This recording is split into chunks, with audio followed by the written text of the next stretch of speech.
எல்லோருக்கும் வணக்கம். இது Coimbatore Sri engineering hollow block machine manufacturing. எங்கள் ஃபேக்டரியில் பார்த்தீங்கன்னா நாங்கள் நிறைய மிஷின் உற்பத்தி பண்ணுறோம். இதுக்கு முன்னாடி பார்த்தீங்கன்னா இந்த பல்வரிசிங் மிஷின் ஒரு வீடியோ போட்டிருப்பேன். அது பார்த்தீங்கன்னா கொஞ்சம் சின்ன மிஷினு. அந்த வீடியோ பார்த்துட்டு ஒரு கர்நாடக கஸ்டமர் எங்களுக்கு கொஞ்சம் பெருசாக விடுங்க அப்படின்னு கேட்டாங்க. அதன் பிறகு பண்ணியிருக்கோம். இன்னைக்கு அதை பற்றி பார்க்க போகிறோம். வாங்க பார்க்கலாம்.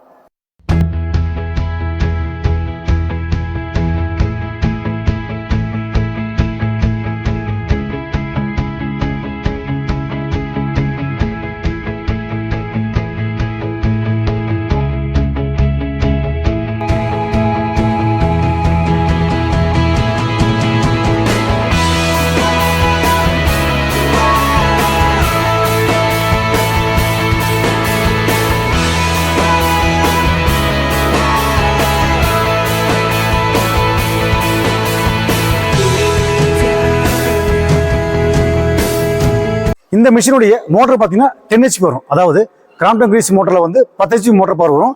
அந்த மோட்டர் நான் இங்கே மாட்டிருக்கிறேன். இதுக்கு உண்டான கனெக்டிவிட்டி இங்கே போட்டிருப்பேன். 2 பெல்ட் இங்கே பார்த்தீங்கன்னா இந்த பக்கம் 2 பெல்ட் போட்டிருப்பேன். இதில் பாருங்க, இது எப்படி மெத்தட் பார்த்தீங்கன்னா உள்ளுக்குள்ள பிளேட் இருக்கும். அந்த பிளேடை கனெக்ட் பண்ணுற மாதிரி இங்கே புள்ளி மாட்டிருப்பேன். இந்த புள்ளிக்கும் மோட்டர் கனெக்ட் பண்ணுற மாதிரி 2 பெல்ட் மெத்தட் போட்டிருப்பேன்.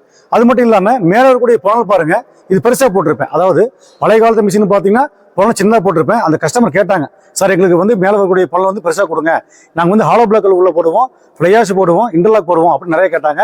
அதன் பிரகாரம் என்ன பண்ணிட்டோம்னா இந்த புனலை பெருசு பண்ணிட்டோம். இங்கே பார்த்தா உங்களுக்கு தெரியும், இது பெருசாக போட்டோம். இந்த மிஷினுக்கு பார்த்தீங்கன்னா கீழே டயர் மாட்டிருப்பேன். அதாவது ஏற்கனவே போட்ட மிஷினில் பார்த்தீங்கன்னா ஸ்டீல் வீல் மாட்டிருப்பேன். இது ஆட்டோ வீல் மாட்டிருக்கிறேன். இது ரொம்ப ஈஸியாக எடுத்துகிட்டு போகலாம், எங்கே வேணால் கொண்டு போய்க்கலாம். அதாவது ஒரே இடத்துல வைக்கணும் அவசியம் இல்லை, எங்கே வேணால் கொண்டு போய்க்கலாம். கொண்டு போய் நம்ம வேறுங்கிற இடத்த வச்சு நம்ம ஒர்க் பண்ணிக்கலாம். அதே மாதிரி இதுக்குண்டான ஹேண்ட்லிங் மாட்டிருக்கேன். இது பெரிய ஹேண்டில் இழுத்துட்டு போகிற மாதிரி ரொம்ப ஃப்ரீயாக இருக்கும். இழுக்கும் போதே ரொம்ப ஃப்ரீயாக இருக்கும். பாருங்க, நான் இழுக்கிறேன் பாருங்க, இவ்வளோ ஃப்ரீயாக இருக்கும். அப்போ இதை அந்த மெத்தட் இதுக்கு பார்த்தீங்கன்னா மேலே பொருள் ஹெவியாக போட்ட மாதிரியே உள்ளேயும் பிளேடு ரொம்ப ஹெவியாக போட்டிருக்கேன். அதாவது கல் பெரிய பெரிய கல் உடைக்கும் போது அந்த அளவுக்கு கல் பிளேடு ஹெவியாக இருக்கணும். அதுக்காக உள்ள பெருசு ஹெவியாக போட்டிருக்கிறேன். அது மட்டும் இல்லாமல் இது வரக்கூடிய சேனல்ஸ் எல்லாமே வைசாக் சேனல் போட்டிருக்கேன். இது ஒரு புது மாடல். இது பார்த்தீங்கன்னா நானே கண்டுபிடிச்சது, ஒரு புது மாடல். இது அந்த மெத்தடில் போட்டிருக்கிறது.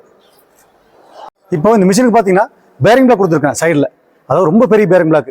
நான் ஏற்கனவே போட்ட மிஷினில் இவ்வளோ பெருசு போட்டிருக்க மாட்டேன், கொஞ்சம் சின்னதாக போட்டிருக்கேன். இது பார்த்தீங்கன்னா ரொம்ப பெரிய பேரிங் பிளாக் போட்டிருக்கேன். என்ன காரணம் அப்படின்னா உள்ள வரக்கூடிய பிளேடு பார்த்தீங்கன்னா பெரிய பெரிய பிளேடாக இருக்கும். அது பிளேடு பார்த்தீங்கன்னா சின்னது போடாமல் ரொம்ப பெருசாக போட்டிருப்பேன், பெரிய பெரிய கல் உடைக்கிற மாதிரி.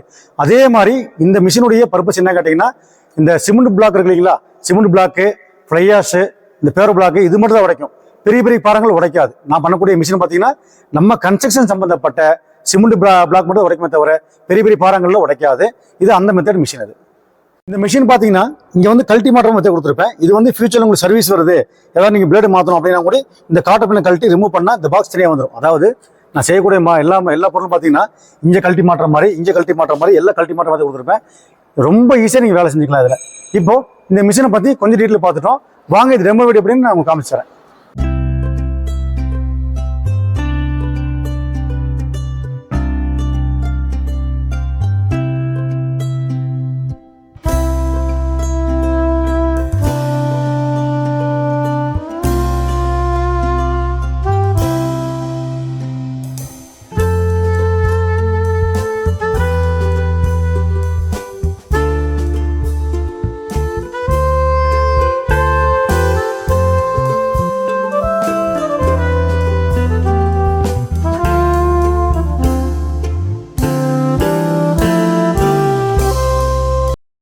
இப்போ இந்த மிஷினில் ஒரு சின்ன டெமோ பார்த்துட்டோம், கொஞ்சம் டீட்டெயில் பார்த்துட்டோம். இப்போ இதனுடைய பிரைஸ் அப்படி என்ன தெரியும்னு வச்சிங்கன்னா டிஸ்கிரிப்ஷனில் என்னோட கான்டாக்ட் நம்பர் கொடுத்துறேன், கால் பண்ணுங்க. இன்னும் தெளிவாக விளக்கமாக சொல்லித்தரேன். நன்றி, வணக்கம்.